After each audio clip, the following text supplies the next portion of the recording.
very disturbing in the Talmud is that if a boy is 9 years of age or younger, the Talmud gives the strongest and clearest statement that is not considered a sexual act. That having sex with a boy, especially a woman having sex with a boy at that age, which is of course pederasty, pedophilia, the little boy is sexually neutral. The Talmud teaches that because a little boy is not a man, is not fully mature until the age of 9 years of age, that if he's under that age, having sex with him is morally neutral. Let me just read from you a little bit, if I might, right out of just one page of the tractate Ketubah in the Talmud. And here's just several. This is in regard to a little girl. It says, when a grown-up man, I'm quoting directly from the Talmud, quote, when a grown-up man has intercourse with a little girl, it is nothing. But when the girl is less than this, that is 3 years and a day, it is as if one puts the finger into the eye. And then I go down to the footnote, and it also talks about a little boy in the footnote number 1, treatise Ketubah 11b. It says, although the intercourse of a small boy is not regarded as a sexual act, nevertheless, the woman who has sex with a little boy is injured by it as by a piece of wood.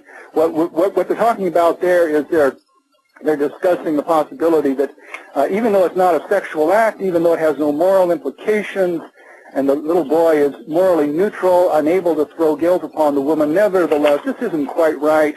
And then the rabbis start arguing about, well, should she be allowed to marry a priest or not? And one rabbi says, yeah, she can marry the priest. Another rabbi says, no, I don't think so, and so on. But the fact is that the Talmud repeatedly states basically that these little children, little boys 9 years old and the little girls 3 years old, basically have no rights, no legal rights or recourse to bring a charge or lay guilt or throw guilt, as the Talmud expresses it, against the adult who rapes them. And one more footnote to this passage, it says, in other words, as tears come to the eye again and again, so does virginity come back to the little girl under 3 years of age. That is, the little girl who's been raped by the local rabbi or Jew or whoever wants to take the prerogatives that the Talmud gives him. So what we have here, Daryl, is a foundational problem, something that's very tilted, very, very twisted at its most fundamental bottom basement level, and what we have is a structure of rabbinic Judaism which has been built on that over the millennia, which is getting more and more twisted and perverse. And for that reason, it's not so strange that Reform Judaism, which I believe is something like 39% of all so-called religious Jews in America, Reform Judaism is now whole hog in favor of the homosexual agenda. It is ordaining rabbis, male and female, who are homosexuals, and also conservative Judaism, which I believe is something like 29%. Their rabbis are announcing that within a matter of months they also will go over to a completely pro-homosexual agenda.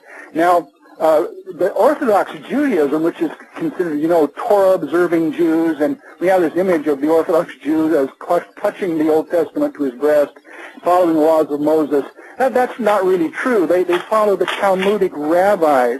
And what's disquieting and troubling about these facts and these assertions in the Talmud is it reveals that even though traditional Orthodox Judaism does not endorse adult homosexuality, it provides a green light of moral neutrality to little boys underneath the age of 9 years of age who can't throw guilt upon their molester. Well, you mentioned